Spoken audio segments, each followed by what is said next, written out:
I own a digital marketing agency. We have 10 clients at the moment, imminently 11.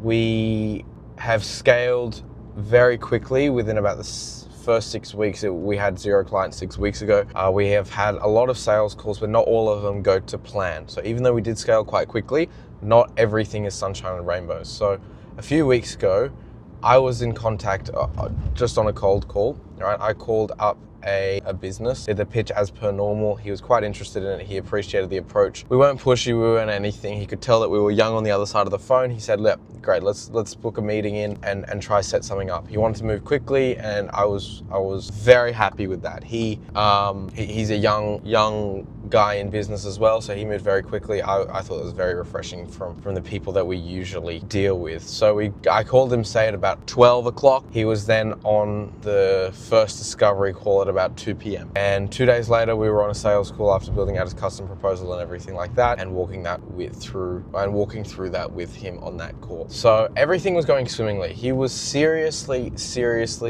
keen to get that started, keen to get it going. Sorry, I just had to overtake like 8 cars. Anyway, he was very keen to get it going, very keen to start, getting the Google ads going and getting more work and all that sort of stuff. He, though, is a one-man band, so, how much work can you actually take on just by yourself? How much really good, high-quality work? Anyway, we got to the sales call. It was all great. He said he wanted to get going ASAP, but he wanted to just run the numbers by himself because he doesn't like making decisions on the fly, and he wants to seriously just understand everything. But he goes, look, we are 100% locked in. We'll do it. I'll get back to you within the week. He then obviously didn't get back to me within the week, which is fine, whatever. Business gets busy and life gets busy too. He almost went ghost. I gave him a quick bell. He didn't answer again, whatever. He ended up not going with us and not signing on, which is a bit annoying. Actually, it's very annoying because he said he was a lock, but he got very busy. He secured, I think it was 2 commercial bids. Great. Very happy for him. His business is going well. But this is more for us than him. I'm not jabbing at him. Wouldn't go so far as to say I'm upset, because I'm most definitely not. It's just a bit annoying because I could have handled the situation a little more differently. Though in this situation, what I truly think would have happened is he would have signed on and paid the invoice for the setup. Then, as he secured these 2 commercial bids, he would then ask for that refund. That's genuinely what I wholeheartedly believe would happen. It's not just cope. Sure, it may be a little bit of cope, but I genuinely believe that would have happened. Anyway, so what actually was the fail? The fail was he said, let me get back to you. Sure, I had great rapport with him, and I thought he was a nice guy. I thought he was being honest. He was being honest, but I didn't really objection handle. I'm not super massive on objection handling, which sounds ridiculous, and it kind of is.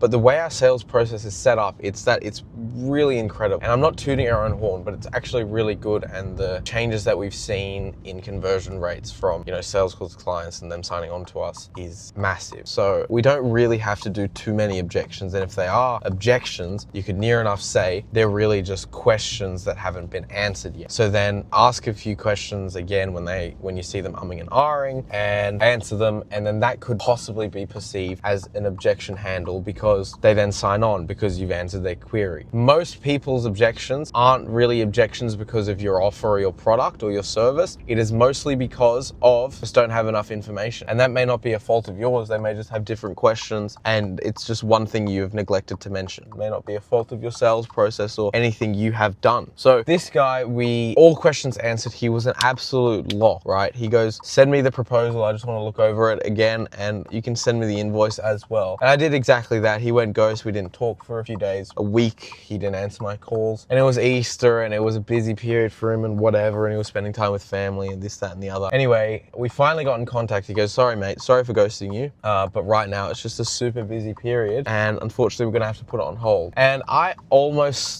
kind of saw that happening. I did see that happening, actually. Not an almost saw that happening. I 100% saw that happening, especially after about 3 days of no contact. I was like, this guy's not on. So I neglected to push harder, try harder to secure this guy.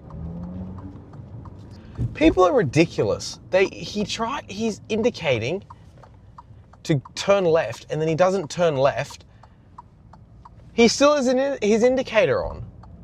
What is wrong with these people? So I neglected to properly handle his objection and push hard enough for him to get over the line and maintain frequent enough contact. How I would have done it, I don't know the exact approach I would have taken or exactly what I would have said or exactly how I would have changed what I did or how I could have potentially closed him right then and there on the spot. I don't exactly know. I have been thinking about it for a little while. He is a nice guy. He's a pretty good business operator. I am still in contact with him now. You could almost say we're kind of friendly. Right, so I just messaged him. He is our ideal client, right? He is our 100% ideal client. Young, his business is going well, so it's not shortage on cash. He is open and willing to invest in his business, and he's not penny pinching. So he's ready to buy, and he's very happy to spend and invest in his business. And he's young, right? And he's willing to grow. That's our ideal client. So I've actually gone ahead and reached out to him again, because he said, I'm not going to be ready in 3 weeks. I'll probably be ready in 3 months. I said, okay, great. Let's keep in contact anyway. What I've actually gone ahead and done, I reached out to him. Let's call him Sam, right? Let's call him Sam. Hey, Sam, hope everything is going well, yada, yada, yada. Would it be okay, again, I don't want to overstep, is what I said. Would it be okay if I send you a few things over, see what you think, get your take on the things, since you're our ideal client? He then didn't respond to that either. He read it, and then I sent him another text saying, hey, look, don't want to overstep again. If it's just absolutely not something that you want to do, just tell me as well. He said, no, look, I would actually be super happy to do that. I just didn't get around to replying to the message. I wanted to pay proper attention to it and send you a proper message. So that's pretty cool.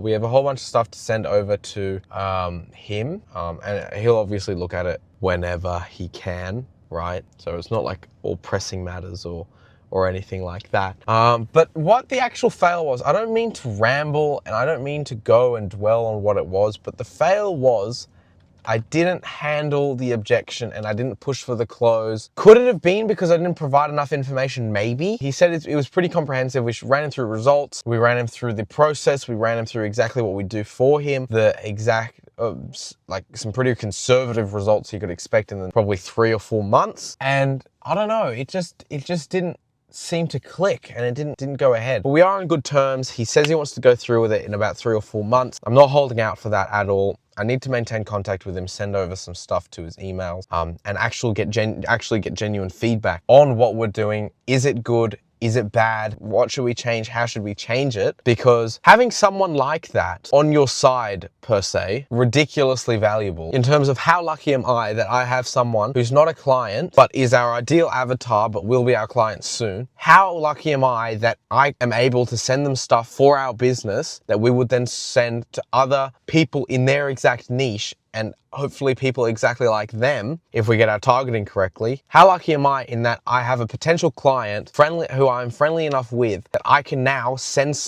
materials of our business which we would send to other people exactly like them and get feedback on it from our ideal client, our archetype of a prospect. But I will say this, we made such an impression on him that he went ahead and referred another business to us. We then signed on with them. He only wanted like a 2-week trial, and it was great, right? We got some pretty good results for him. He didn't want to. Anyway, it was a bit of a fail.